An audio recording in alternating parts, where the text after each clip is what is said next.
sabi niya, whose fan is in his hand. Yung kalayka ay nasa kanyang kamay. Thoroughly to cleanse his threshing floor.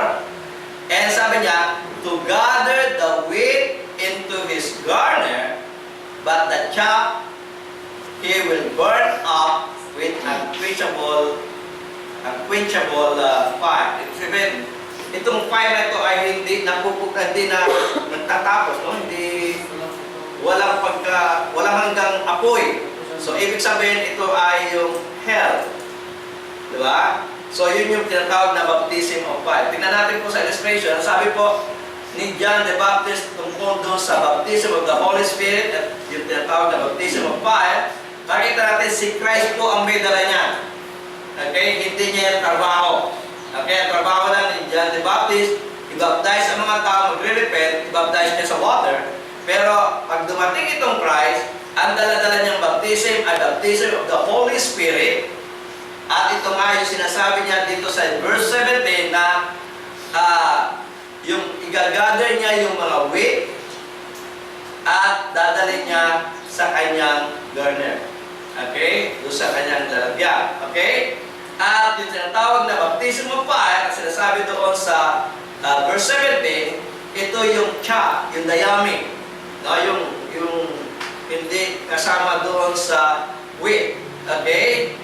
Ibinukod niya yung wheat, ibinukod niya yung chaff. Okay? Ibinukod niya yung dayami, ibinukod niya yung talagang trigo. At yung trigo, inalagay niya sa kanyang bangan. At yung wheat o yung chaff ay inalagay niya doon sa doon sa apoy na hindi mapupugna. So makikita natin dito sa illustration na ito, makikita natin yung baptism of the Holy Spirit may kinalaman sa sa kaligtasan.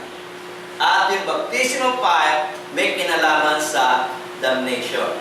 Okay? So si Kristo ang nakakaalam niya. Si Kristo ang ating Diyos. Si Kristo ang nakakaalam kung tayo ay ililigtas niya o bibigyan niya ng baptism of the Holy Spirit o tayo ay hindi niya ililigtas at dadalhin niya doon sa apoy na hindi mapupugna. Na ito ay tinatawag ni John the Baptist na baptism of fire.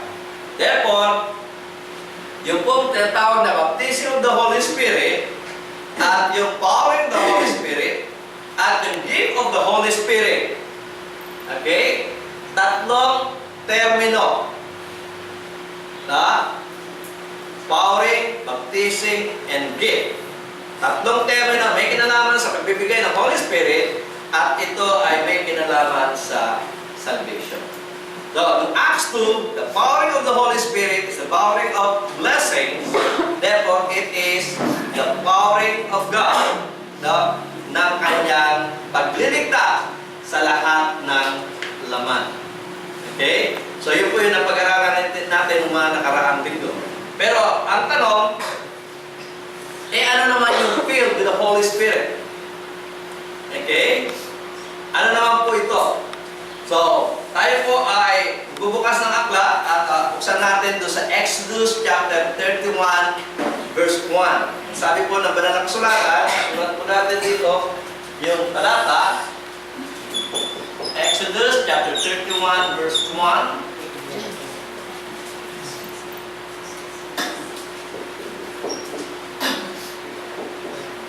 Para doon sa gusto sumunod sa ating babasahin sa Tagalog. Sabi po rito, and Jehovah spake unto Moses, saying, See, I have called by name Bezalel, the son of Uri, the son of Ur, of the tribe of Judah, and I have filled him with the Spirit of God, okay, in wisdom and in understanding and in knowledge and in all manner of workmanship. Mamaya, titignan natin yung pinaka-konteksto niya.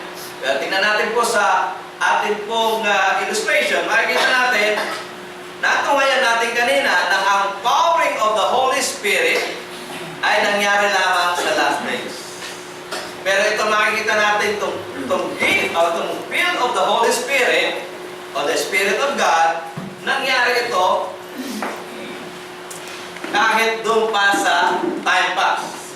Nangyari ito kay Bezalel, na kung saan ay siya ay pinuspos ng Diyos ng kanyang Espiritu. Sa mga tuwid, may malaki ng pagkakaiba yung power of the Spirit at yung filled with the Spirit.